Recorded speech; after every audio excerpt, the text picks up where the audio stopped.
Kata Abu Jahal, bagaimana dengan mimpinya Atiqah? Ini baru tadi malam diceritain, hari ini sudah sebar semua.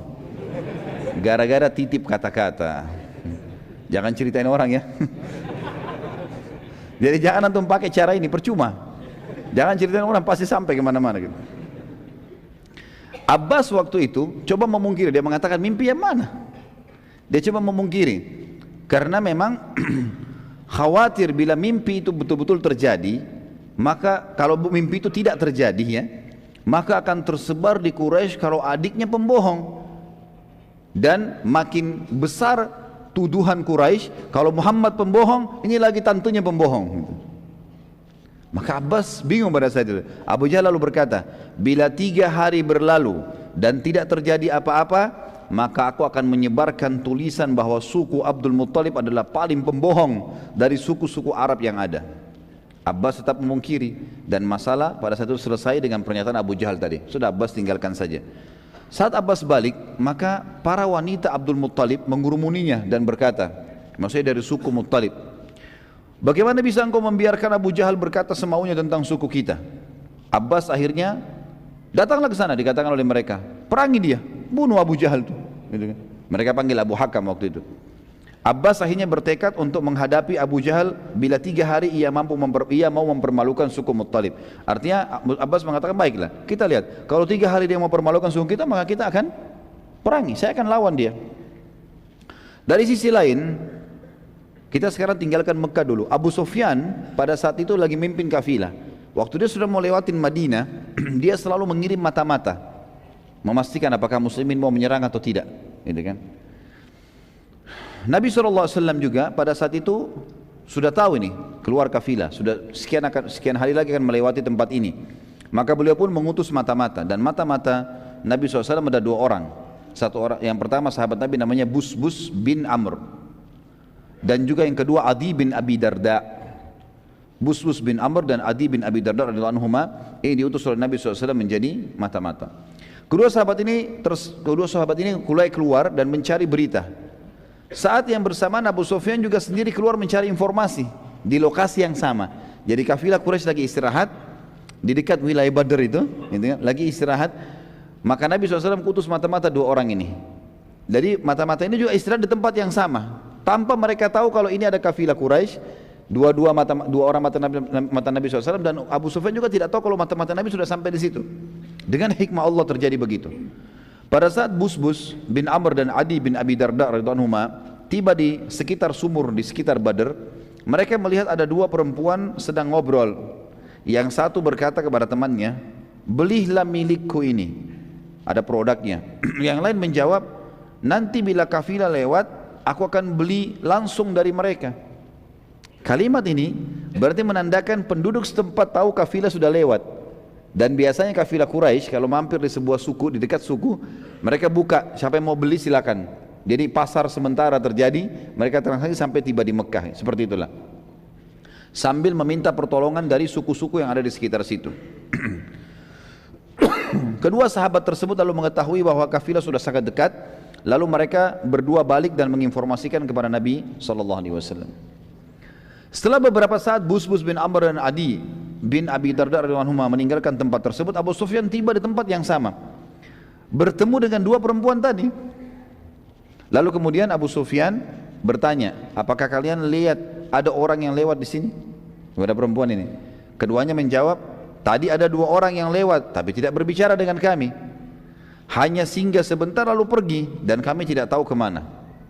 Abu Sufyan lalu mendatangi tempat Busbus bin Amr radhiyallahu anhu dan juga Adi bin Abi Darda radhiyallahu anhu yang singgah tadi, kemudian menemukan bekas kotoran unta mereka.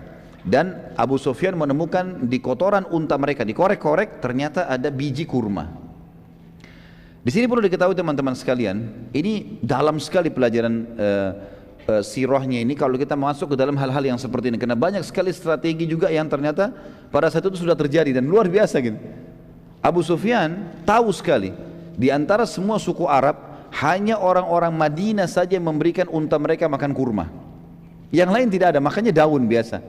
Karena kayahnya Madinah pada saat itu dengan kurma, dan kurma itu dianggap makanan elit ya, makanan manusia. Tapi karena banyaknya mereka berikan kurma kepada unta-unta mereka. Abu Sufyan bisa dengan jeli pada saat itu memeriksa kotoran yang ada di situ dari dua orang sahabat ini, dan dia tidak tahu kalau ini sahabat, dia cuma mau tahu ini dari Madinah atau bukan. Dikorek, ditemukan memang ada biji-biji kurma. Maka Abu Sufyan akhirnya tahu kalau ini pasti mata-mata Madinah. Segera Abu Sufyan malam itu mengutus seseorang kemudian menulis surat ke Mekah.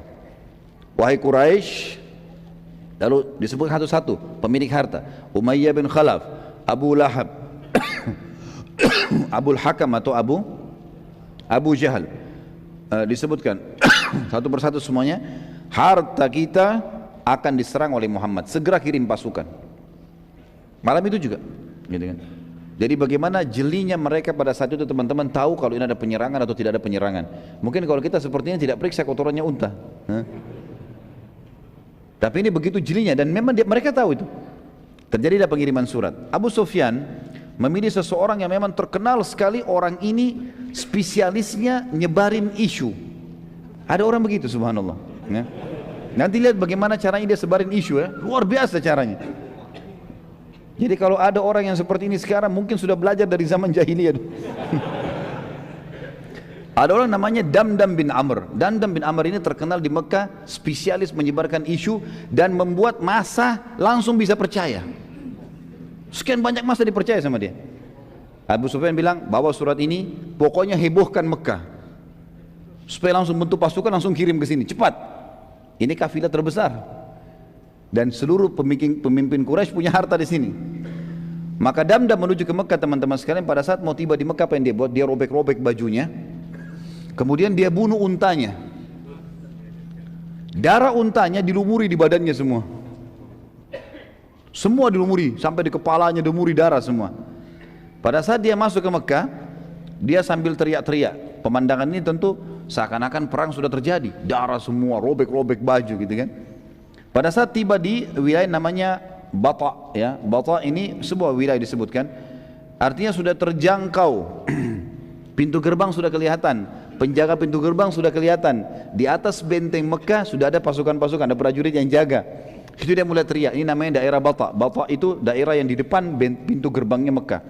Dia teriak Al-Gauth, Al-Gauth, artinya pertolongan, pertolongan gitu kan. Dalam kondisi berdarah-darah semua ini. Tapi darah unta, ya. Al-Latima, Al-Latima, Al-Latima itu penyerangan, penyerangan, gitu kan. Lalu sambil dia jalan, dia buat dirinya jatuh berdiri. Padahal nggak apa-apa ini. Berdiri lagi, jatuh lagi. Orang lihat semua. Masuk pintu gerbang Mekah, teriak lagi, Al-Gauth, Al-Gauth, Al-Latima, Al-Latima, pertolongan, pertolongan, penyerangan, penyerangan. Orang tanya, ada apa? Ada apa wahai Damdam? Dia tidak mau jawab. Dia nggak mau jawab. Tetap aja dia jalan. Terus dia jalan, orang sambil dengar, dia terus teriak, Al-Gauth, Al-Gauth. Orang Mekah akhirnya kumpul, makin banyak, makin banyak, makin banyak, sampai sudah kumpul semua, dan dia berada pas di depannya majelisnya tokoh-tokoh Quraisy yang dikenal dengan Darun Nadwa. Teriak-teriak lagi, Al-Gauth, Al-Gauth, Al-Latima, Al-Latima, teriak-teriak begitu terus, ya. Maka pada saat semua sudah kumpul, maka orang-orang tokoh Quraisy yang bertanya, wahai Damdam, ada apa? Dan mereka tahu Damdam ini ikut dengan Abu Sufyan.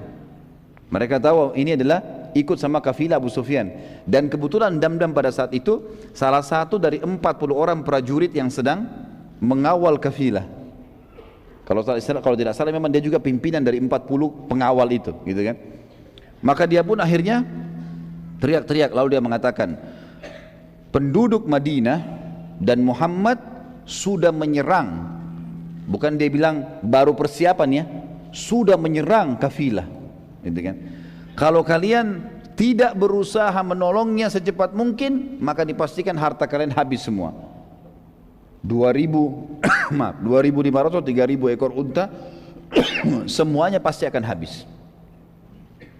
Maka pada saat itu teman-teman sekalian bisa dibayangkan bagaimana mahirnya Damdam, ya, memutar rekayasa data sampai seakan-akan terjadi sesuatu dan penduduk Mekah segera mengumpulkan pasukan.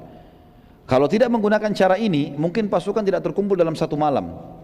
Tapi dengan cara ini, satu malam terkumpul semua. Dan terkumpul 1.000 personil pada saat itu.